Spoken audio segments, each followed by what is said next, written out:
નમસ્તે.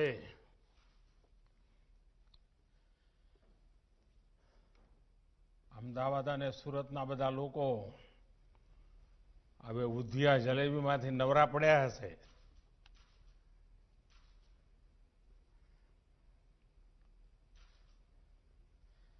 गुजरात के राज्यपाल श्री आचार्य देवव्रत जी, केंद्रीय मंत्रिमंडल में मेरे सहयोगी अमित शाह जी, हरदीप सिंह पुरी जी, गुजरात के मुख्यमंत्री विजय रूपाणी जी, गुजरात सरकार के मंत्रीगण, सांसद और विधायकगण, अहमदाबाद और सूरत के मेरे प्यारे भाई और बहनों, उत्तरायण की शुरुआत में आज अहमदाबाद और सूरत को बहुत ही अहम उपहार मिल रहा है. देश के दो बड़े व्यापारिक केंद्रों अहमदाबाद और सूरत में मेट्रो इन शहरों में कनेक्टिविटी को और मजबूत करने का काम करेगी. कल ही केवड़िया के लिए नए रेल मार्ग और नई ट्रेनों की शुरुआत हुई है. अहमदाबाद से भी आधुनिक जनशताब्दी एक्सप्रेस अब केवड़िया तक जाएगी. इस शुभारंभ के लिए मैं गुजरात के लोगों को बहुत बहुत शुभकामनाएं देता हूं, बधाई देता हूं. बहनों, आज 17,000 करोड़ रुपए से ज्यादा के इंफ्रास्ट्रक्चर का काम शुरू हो रहा है. 17,000 करोड़ रुपए. ये दिखाता है कि कोरोना के इस काल में भी नए इंफ्रास्ट्रक्चर के निर्माण को लेकर देश के प्रयास लगातार बढ़ रहे हैं. बीते कुछ दिनों में ही देश भर में हजारों करोड़ रुपए के इंफ्रास्ट्रक्चर प्रोजेक्ट का या तो लोकार्पण किया गया है या फिर नए प्रोजेक्ट्स पर काम शुरू हुआ है. साथियों, अहमदाबाद और सूरत दोनों गुजरात की और भारत की आत्मनिर्भरता को सशक्त करने वाले शहर हैं. मुझे याद है जब अहमदाबाद में मेट्रो की शुरुआत हुई थी तो वो कितना अद्भुत पल था. लोग छत पे धावे पर खड़े थे. लोगों को चेहरों पर जो खुशी थी वो शायद ही कोई भूल पाएगा. मैं ये भी देख रहा हूं कि अहमदाबाद के सपनों ने, यहां की पहचान ने कैसे खुद को मेट्रो से जोड़ लिया है. अब आज से अहमदाबाद मेट्रो के दूसरे चरण पर काम शुरू हो रहा है. अहमदाबाद मेट्रो रेल प्रोजेक्ट में अब मोटेरा स्टेडियम से महात्मा मंदिर तक एक कॉरिडोर बनेगा और दूसरे कॉरिडोर से जीएनएलयू और गिफ्ट सिटी आपस में जुड़ेंगे. इसका लाभ शहर के लाखों लोगों को होगा. साथियों, अहमदाबाद के बाद सूरत गुजरात का दूसरा बड़ा शहर है जो मेट्रो जैसे आधुनिक पब्लिक ट्रांसपोर्ट सिस्टम से जुड़ेगा. सूरत में मेट्रो नेटवर्क तो एक प्रकार से पूरे शहर के महत्वपूर्ण व्यापारिक केंद्रों को आपस में कनेक्ट करेगा. एक कॉरिडोर सरथना को ड्रीम सिटी से तो दूसरा कॉरिडोर भैसन को सरौली लाइन से जोड़ेगा. मेट्रो के इन प्रोजेक्ट की सबसे बड़ी खासियत यह है कि ये आने वाले वर्षों की जरूरतों का आकलन करते हुए भी बनाए जा रहे हैं। यानी जो आज इन्वेस्टमेंट हो रहा है, उससे हमारे शहरों को आने वाले कई सालों तक बेहतर सुविधाएं मिलेगी। भाइयों और बहनों, पहले की सरकारों की जो अप्रोच थी, हमारी सरकार कैसे काम कर रही है, इसका बेहतरीन उदाहरण क्या फर्क था, ये बहुत भली भांति देश में मेट्रो नेटवर्क का विस्तार से पता चलता है। 2014 से पहले के 10-12 साल में सिर्फ 250 किलोमीटर मेट्रो लाइन ऑपरेशनल हुई थी। वहीं बीते 6 साल में 450 किलोमीटर से ज्यादा मेट्रो नेटवर्क चालू हो चुका है। इस समय देश के 27 शहरों में 1000 किलोमीटर से ज्यादा के नए मेट्रो नेटवर्क पर काम चल रहा है। साथियों, एक समय था जब हमारे देश में मेट्रो के निर्माण को लेकर कोई आधुनिक सोच नहीं थी।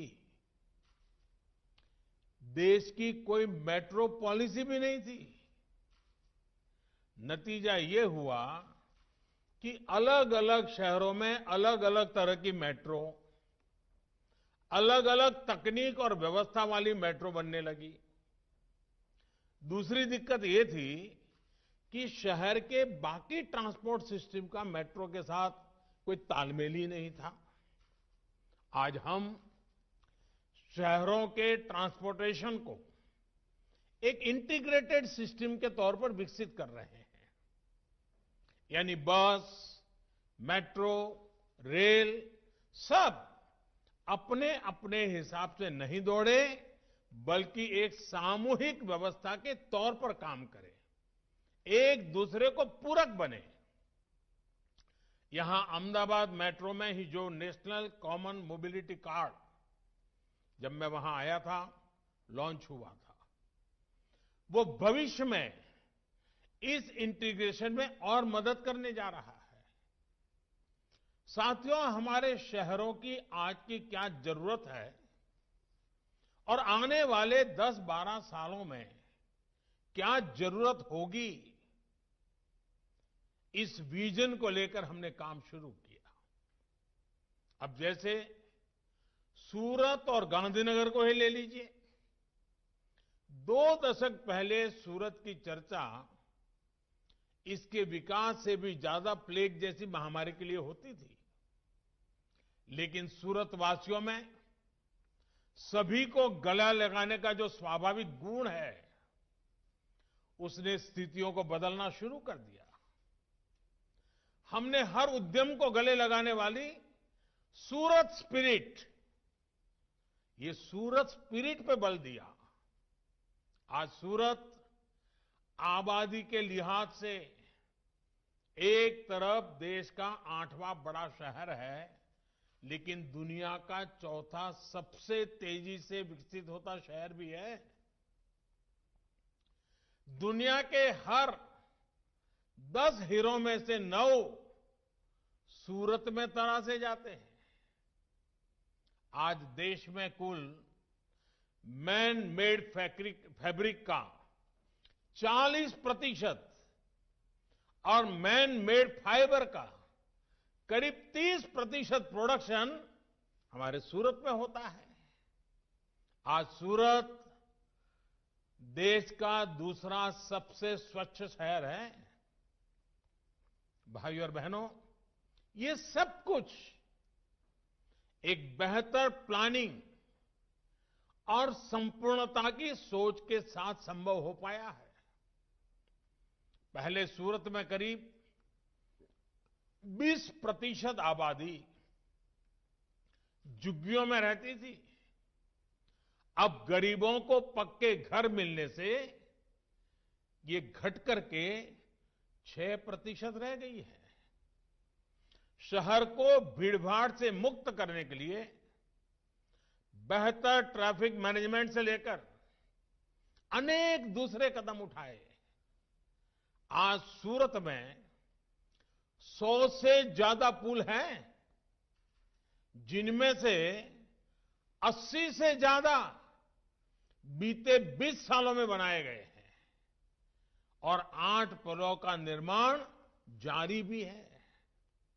इसी तरह सीवेज ट्रीटमेंट प्लांट्स, इसकी कैपेसिटी बढ़ाई गई। आज सूरत में करीब 1 दर्जन सीवेज ट्रीटमेंट प्लांट्स हैं। सीवेज ट्रीटमेंट से ही सूरत को आज करीब 100 करोड़ रुपए की आय प्राप्त हो रही है। बीते सालों में सूरत में बेहतरीन आधुनिक अस्पतालों का निर्माण किया गया। इन सभी प्रयासों से सूरत में ईज ऑफ लिविंग बेहतर हुई। आज हम देखते हैं कि सूरत एक भारत श्रेष्ठ भारत का कितना बेहतर उदाहरण है। यहां में पूर्वांचल, ओडिशा, झारखंड, पश्चिम बंगाल, नॉर्थ ईस्ट, देश के कोने कोने से अपना भाग्य चमकाने के लिए आए हुए लोग, हमारे उद्यमी लोग, शिस्त और समर्पण के साथ लगे हुए लोग एक प्रकार से जीता जागता सपनों से भरा हुआ लघु भारत सूरत की धरती पर पनपा है। ये सभी साथी मिलकर सूरत के विकास को नई बुलंदी देने के लिए काम कर रहे हैं। साथियों, इसी तरह गांधीनगर पहले की उसकी पहचान क्या होती थी? ये शहर सरकारी नौकरी करने वालों का, रिटायर्ड लोगों का एक प्रकार से ढीला ढाला सुस्त ऐसा एक क्षेत्र बन गया था। उसको शहर ही नहीं कह सकते। लेकिन पिछले कुछ सालों में हमने गांधीनगर की इस छवि को तेजी से बदलते हुए देखा है। अब जहां कहीं भी जाएंगे, गांधीनगर में आपको युवा दिखेंगे, नौजवान दिखेंगे, सपनों का अंबार दिखेगा। आज गांधीनगर की पहचान है IIT Gandhinagar, Gujarat national law university, national forensic science university, Raksha Shakti university, NIFT.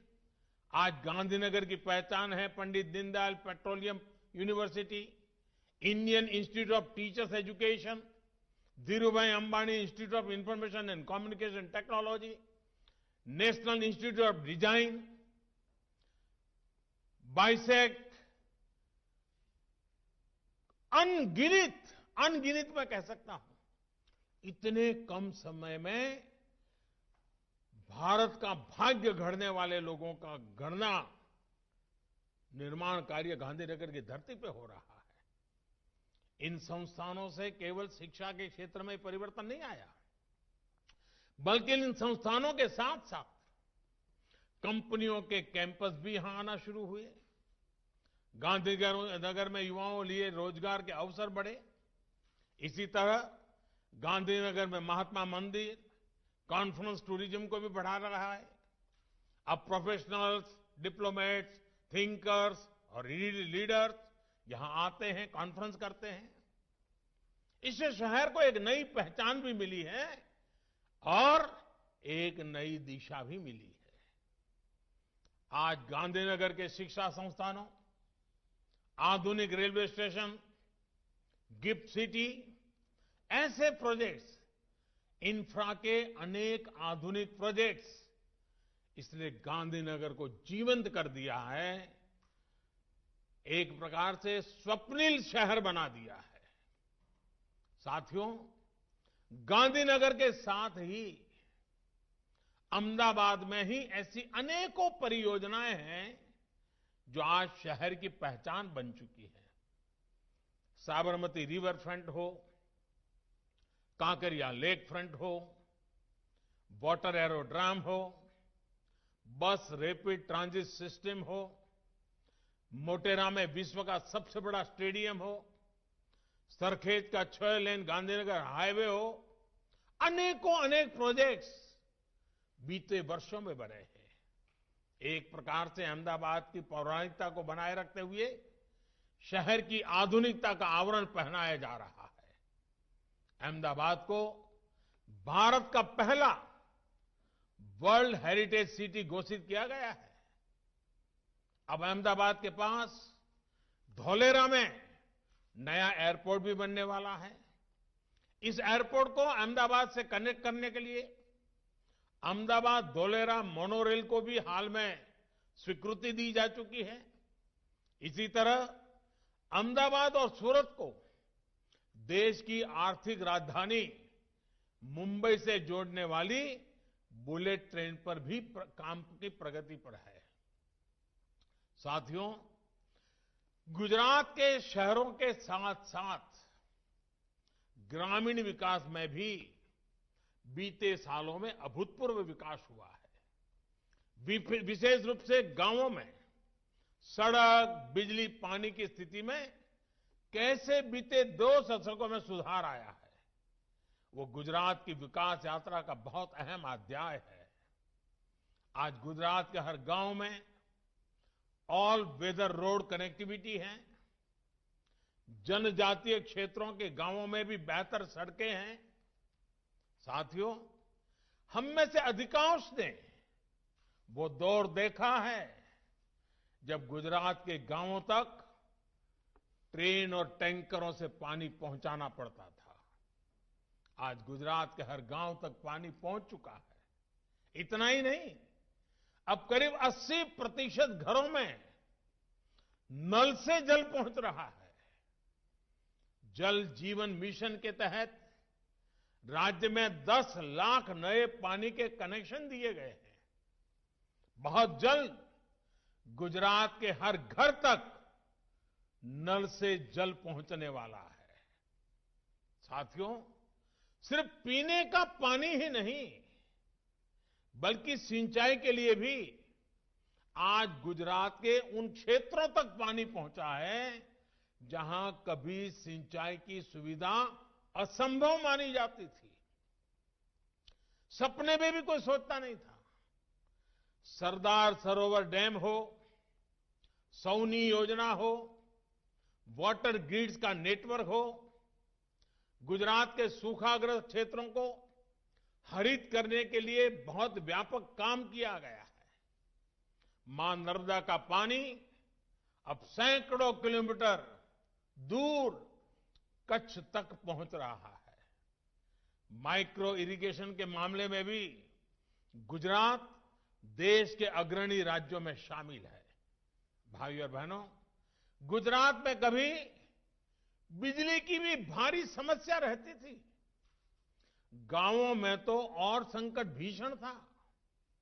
आज गुजरात में पर्याप्त बिजली भी है और सौर ऊर्जा के निर्माण में देश का अग्रणी राज्य भी है। कुछ दिन पहले ही कच्छ में दुनिया के सबसे बड़े रिन्यूएबल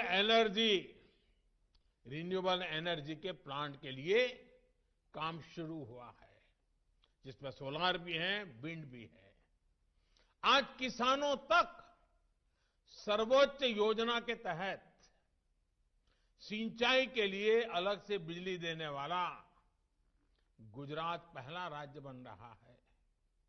आरोग्य के क्षेत्र में गुजरात ने गांव-गांव में स्वास्थ्य सेवाओं को निरंतर सशक्त किया है।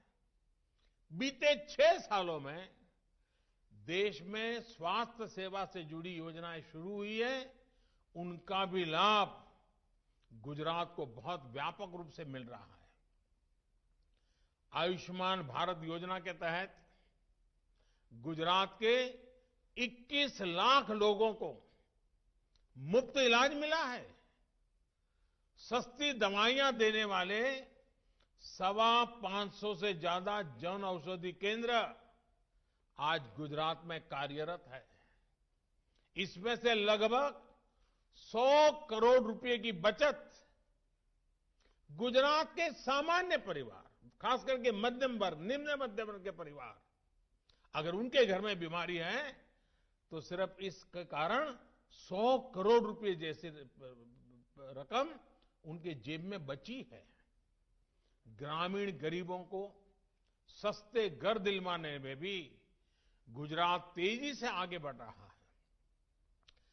पीएम आवास योजना ग्रामीण के तहत गुजरात के गांवों में 2.5 लाख से ज्यादा घर बनाए गए हैं।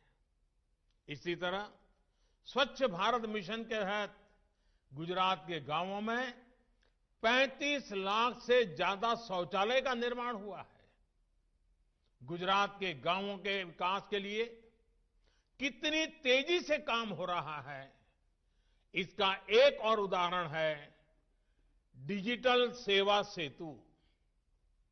इसके माध्यम से राशन कार्ड, जमीन से जुड़े कागज, पेंशन स्कीम, कई अन्य तरह के सर्टिफिकेट, ऐसी अनेक सेवाएं गांव के लोगों तक पहुंचाई जा रही है।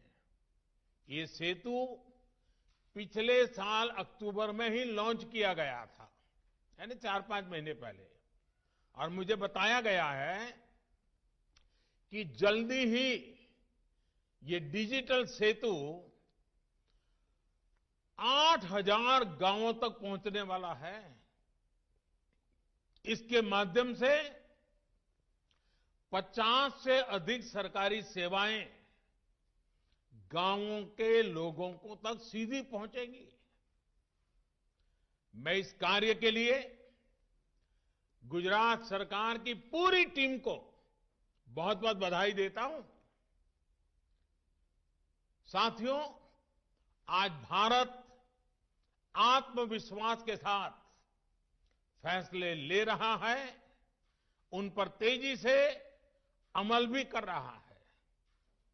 आज भारत सिर्फ बड़ाई नहीं कर रहा है, आज भारत बेहतर भी कर रहा है। आज दुनिया की सबसे बड़ी प्रतिमा भारत में है। आज दुनिया के सबसे बड़ा अफोर्डेबल हाउसिंग प्रोग्राम भारत में चल रहा है। आज दुनिया का सबसे बड़ा हेल्थ केयर एश्योरेंस प्रोग्राम भी भारत में चल रहा है। 6 लाख गांवों को तेज इंटरनेट से जोड़ने का विराट काम भी भारत में ही हो रहा है। और परसों ही कोरोना संक्रमण के विरुद्ध दुनिया का सबसे बड़ा टीकाकरण अभियान भी भारत में ही शुरू हुआ है। यहां गुजरात में ही बीते दिनों 2 ऐसे काम पूरे हुए जिनका मैं विशेष तौर पर जिक्र करना चाहता हूं। ये उदाहरण है कि कैसे तेजी से पूरी होती परियोजनाएं लोगों का जीवन बदल देती है। एक गोगा और हजीरा के बीच रोपैक्स सेवा और दूसरी गिरनार रोपवे। साथियों, पिछले साल नवंबर में, यानी 4 महीने पहले, गोगा और हजीरा के बीच से ये रोपैक्स सेवा शुरू होने से सौराष्ट्र और दक्षिण गुजरात दोनों ही क्षेत्रों के लोगों का वर्षों का इंतजार समाप्त हुआ है और वहां के लोगों को इसका बहुत लाभ हो रहा है। इस सेवा से गोगा और हजीरा के बीच सड़क की दूरी 450 किलोमीटर की है, वो समंदर के रास्ते सिर्फ 90 किलोमीटर ही रह गई है। यानी जिस दूरी को तय करने में पहले 10 से 12 घंटे लग जाते थे, अब वो 4-5 घंटे में ही पूरी हो जा रही है। यानी इससे हजारों लोगों का समय बच रहा है, पेट्रोल डीजल पर होने वाला खर्च बच रहा है, सड़क पर चलने वाली गाड़ियां कम होने से प्रदूषण कम करने में भी मदद मिली है। सिर्फ 2 महीने में मुझे जो बताया गया, सिर्फ 2 महीने में 50,000 से ज्यादा लोग इस नई सुविधा का लाभ ले चुके हैं। 14,000 से ज्यादा गाड़ियां भी रोपैक्स फेरी से ले जाई गई हैं। सूरत के साथ सौराष्ट्र की इस नई कनेक्टिविटी ने सौराष्ट्र के किसानों और पशुपालकों को फल, सब्जी और दूध सूरत पहुंचाने का आसान मार्ग उपलब्ध कराया है। सड़क के रास्ते पहले फल, सब्जी और दूध ऐसी चीजें खराब हो जाती थी, पहुंचते पहुंचते ही बर्बाद हो जाता था। अब समंदर के रास्ते पशुपालकों और किसानों के उत्पाद और तेजी से शहरों तक पहुंच रहे हैं। वहीं सूरत में व्यापार कारोबार करने वाले साथियों और श्रमिक साथियों के लिए भी आना जाना इस फेरी सेवा से बहुत आसान हो गया है। साथियों, इस फेरी सर्विस से कुछ सप्ताह पहले ही पिछले साल अक्टूबर के महीने में गिरनार में रोपवे शुरू हुआ था, वो भी करीब 4-5 महीने पहले। पहले गिरनार पर्वत पर दर्शन करने जाने के लिए 9,000 सीढ़ियां चढ़कर जाने का ही विकल्प था। अब रोपवे ने श्रद्धालुओं को एक और सुविधा दी है। पहले मंदिर तक जाने में 5-6 घंटे लग जाते थे, अब लोग कुछ मिनट में ही वो दूरी तय कर लेते हैं। मुझे बताया गया है कि सिर्फ 2.5 महीने में ही अब तक 2,13,000 से ज्यादा लोग इसका लाभ उठा चुके हैं। आप कल्पना कर सकते हैं, सिर्फ 2.5 महीने में 2 लाख से ज्यादा लोग। आज समझ सकते हैं कि कितनी बड़ी सेवा का काम हुआ है। और मुझे विश्वास है, खास करके जो बुजुर्ग माताएं, बहनें, बुजुर्ग परिवार के वरिष्ठ लोग ये जो यात्रा कर रहे हैं, मेरे जैसे अनेकों को उनके आशीर्वाद मिल रहे हैं, जो हमें और अधिक काम करने की ताकत देते हैं। भाइयों और बहनों, नए भारत का लक्ष्य लोगों की आवश्यकताओं को समझते हुए, आकांक्षाओं को समझते हुए, तेज गति से काम करते हुए प्राप्त किया जा सकता है। इसी दिशा एक और प्रयास है जिसकी लोगों में उतनी चर्चा नहीं होती जितनी होनी चाहिए। ये प्रयास है केंद्रीय स्तर पर प्रगति नाम से बनाई गई व्यवस्था। मैं जब गुजरात में था तो स्वागत कार्यक्रम की बड़ी चर्चा हो रही थी, लेकिन देश के अंदर प्रगति कार्यक्रम जो मेरा चल रहा है, देश की अलग अलग योजनाओं में, इंफ्रास्ट्रक्चर के प्रोजेक्ट में तेजी लाने के में इस प्रगति प्लेटफॉर्म का, प्रगति कार्यक्रम का बहुत बड़ी भूमिका है। यहां सरकार से जुड़े लोग जानते हैं कि प्रगति की बैठकों में मैं स्वयं भी घंटों तक बैठ करके राज्यों के अधिकारियों से एक एक प्रोजेक्ट की बारीकी से चर्चा करता हूं, उनकी समस्याओं का समाधान करने के लिए प्रयास करता हूं। प्रगति की बैठकों में मैं कोशिश करता हूं कि सभी स्टेक होल्डर्स के साथ सीधा संवाद करके दशकों से अटके हुए प्रोजेक्ट का कोई हल निकल सके। बीते 5 साल में प्रगति की बैठकों में 13 लाख करोड़ रुपए से ज्यादा के प्रोजेक्ट्स की समीक्षा हो चुकी है। इन बैठकों में देश के लिए जरूरी लेकिन बरसों से अधूरी अनेक परियोजनाओं को रिव्यू करने के बाद उनका उचित समाधान किया गया है। साथियों, सालों से अटकी और लटकी योजनाओं को गति मिलने से सूरत जैसे हमारे शहरों को गति मिलती है। हमारे उद्योगों को और खासकर छोटे उद्योगों को, एमएसएमईज को एक आत्मविश्वास मिलता है कि वो दुनिया के बड़े बाजारों से कंपटीशन कर रहे हैं तो उनके पास बड़े देशों जैसा इंफ्रास्ट्रक्चर भी है। आत्मनिर्भर भारत अभियान में इन छोटे उद्योगों के लिए और भी कई बड़े कदम उठाए गए हैं। छोटे उद्योगों को संकट से बाहर निकालने के लिए एक तरफ हजारों करोड़ रुपए के आसान ऋण की व्यवस्था की गई है, वहीं दूसरी तरफ एमएसएमईज को ज्यादा अवसर देने के लिए महत्वपूर्ण फैसले भी लिए गए हैं। सबसे बड़ा फैसला सरकार ने एमएसएमईज के परिभाषा को लेकर किया है, निवेश की सीमा को लेकर किया है।